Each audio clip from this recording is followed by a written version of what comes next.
Bonjour les beaux papillons et bienvenue pour une nouvelle review. Aujourd'hui, je vous présente Murmure de la nature d'Angela Hartfield et les illustrations de Joséphine Wall.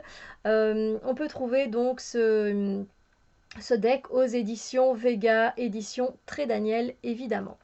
Voilà, alors moi j'avais la version en anglais. D'ailleurs, j'ai gardé en anglais la version euh, Whispers of the Heart, Murmure du cœur. Ça, je l'ai gardé en anglais. Et puis, je sais pas, pour finir, je crois que oui, j'ai vendu le Murmure de la nature en anglais et j'ai gardé celui en français.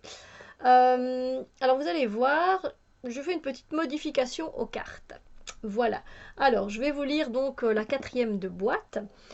Alors, chaque être vivant sur cette planète est relié à tous les autres et possède un esprit, qu'il soit végétal, animal ou élémental.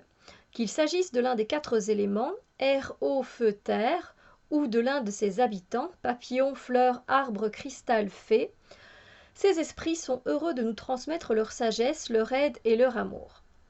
Il suffit de prendre le temps de plonger dans leur monde de beauté, de calme et de silence pour ressourcer tout notre être. Et donc voilà, c'est un oracle de 50 cartes. Voilà, donc vous l'avez déjà vu passer, c'est pas un nouvel oracle, je sais bien. Moi, j'en ai jamais fait la review et je me suis dit que ça pouvait être sympa. Voilà. Donc il y a les cartes et puis il y a le petit livret. Et moi, j'ai remarqué que le livret, ben, je l'utilise jamais en fait. Parce que les cartes, il y a tellement d'informations sur les cartes que moi j'utilise ça intuitivement. Alors voilà, alors c'est pas pour autant que c'est mal fait. On a tout simplement un message qui nous est livré avec la carte et c'est très bien fait. C'est juste que moi ça ne m'attire pas. Voilà. Alors je vais quand même vous présenter ce livret. On a un petit mot, observez bien la nature et vous comprendrez tout beaucoup mieux. Albert Einstein, c'est tellement vrai. Ensuite, on a le sommaire. Et ensuite, on a l'introduction de pourquoi ce deck, etc. Voilà, l'appel de la nature, etc. Donc ensuite, on a l'utilisation des cartes. Préparez-vous à l'interprétation de vos cartes, les purifier, poser une question, battre les cartes. Voilà, c'est expliqué très succinctivement et ça reste très bien. Quelques méthodes de tirage. Et ensuite, on a le message des cartes. Et comme je vous ai montré, voilà, les messages ne sont pas très longs, ils sont très poétiques et en même temps très simples, donc très facile d'accès. C'est pas très branché, comment dire, c'est pas au perché, voilà ce que je veux dire, c'est pas au perché. Vous savez, des fois, il y a des personnes qui sont dans la spiritualité, mais qui du coup, qui captent des messages, mais qui sont comment dire, ouais, qui sont haut perchés au niveau du langage. Du coup, c'est pas évident de comprendre ce qu'on veut nous faire passer comme message. Alors ici, c'est pas du tout le cas. Ça se lit très très facilement, donc pas d'inquiétude pour ça. Et ensuite, à la fin, on a un mot sur l'auteur et sur l'artiste. Voilà. Alors moi, les illustrations de Joséphine Wall, je les apprécie beaucoup. Mais par contre, ben, des fois, je trouve que les mots-clés ne fonctionnent pas. Donc ce que j'ai fait, c'est que j'ai tout coupé. J'ai coupé tous les mots-clés. Et oui. Et franchement, j'adore ça parce que du coup, j'arrive superbement bien à lire les cartes comme ça. Ça me facilite la vie. Voilà, parce que je trouve que il y a tellement de choses sur une illustration de Joséphine Wall qu'on ne peut pas s'arrêter à un seul mot-clé. C'est pas possible, pour moi. Voilà. Après, encore une fois, on utilise un oracle comme on le ressent, on se l'approprie de la façon dont on veut, et moi, ben, c'est la façon que j'ai souhaité, la façon dont j'ai souhaité l'utiliser. Donc voilà, c'est magnifique. C'est magnifique, je ne peux dire que ça. Alors le dos, en fait, ça ne gêne pas trop, en fait, ça ne coupe rien de particulier, vous voyez. Donc voilà, j'étais contente que ça n'abîme pas non plus le dos des cartes parce que ça des fois ça peut être embêtant et c'est ce qui peut m'arrêter.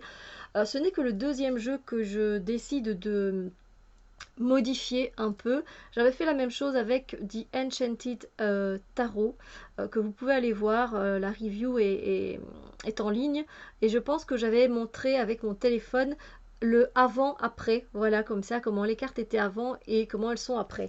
Ici on a une petite idée, vous voyez il y avait une petite bordure avec un mot-clé, voilà que j'ai enlevé.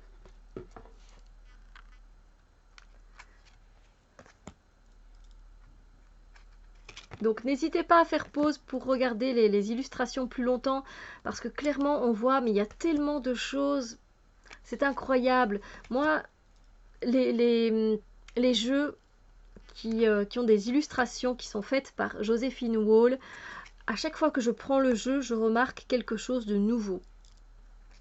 Tellement il y a... Mais en grand, ça doit être génial, hein. Ça doit être des peintures qui doivent être...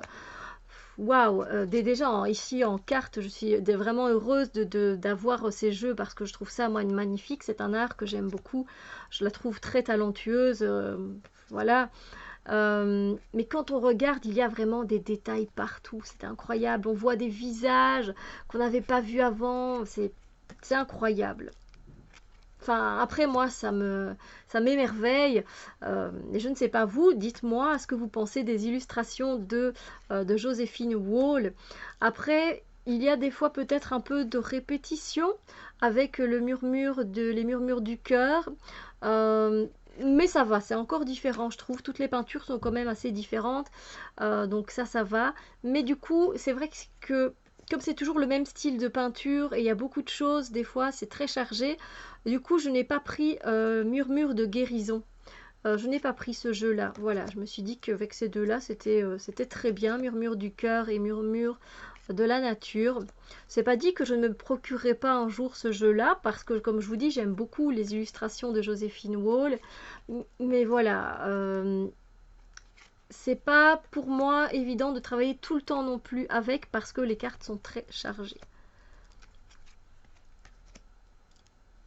Alors du coup, c'est vrai qu'avec une carte, on a énormément d'informations. Mais voilà, c'est très beau, c'est waouh, c'est merveilleux, quoi. On dirait des cartes qui nous racontent une histoire. Vraiment, mais vraiment. Chaque carte pourrait avoir son propre conte de fées. Bon, après, ce n'est que mon ressenti, hein. Mais voilà. C'est pour ça que, voilà, ayant travaillé déjà pas mal de fois avec, depuis le temps quand même, et en anglais aussi, c'est pour ça que j'avais envie de venir vous le présenter. C'est pour ça que je viens toujours vous présenter mes jeux généralement, pas tout de suite. Voilà, vous savez, un jeu, c'est très rare quand je fais des unboxings. Euh, Pourtant, j'ai des nouvelles choses à vous présenter et je sais que peut-être d'autres personnes seraient plus attirées de voir de nouvelles choses que d'anciennes, mais je pense que c'est important aussi de savoir travailler avec les jeux que l'on a avant de les présenter. Bon, après, c'est ma façon de voir les choses et je n'ai rien contre les unboxings. Moi, ça me permet d'avoir une idée de ce que je vais pouvoir acheter. Euh, mais moi, voilà, c'est ma façon de fonctionner. Voilà, sur ce, j'espère que cette review vous a plu. N'hésitez pas à me dire ce que vous pensez de cet oracle, si vous le travaillez souvent avec, si pour vous c'est trop chargé, si pour vous vous adorez comme moi les illustrations de Joséphine Wall, si c'est mieux sans les mots-clés. Voilà, dites-moi tout et on se retrouve très bientôt pour d'autres vidéos. Bisous, bisous, bisous, lumière!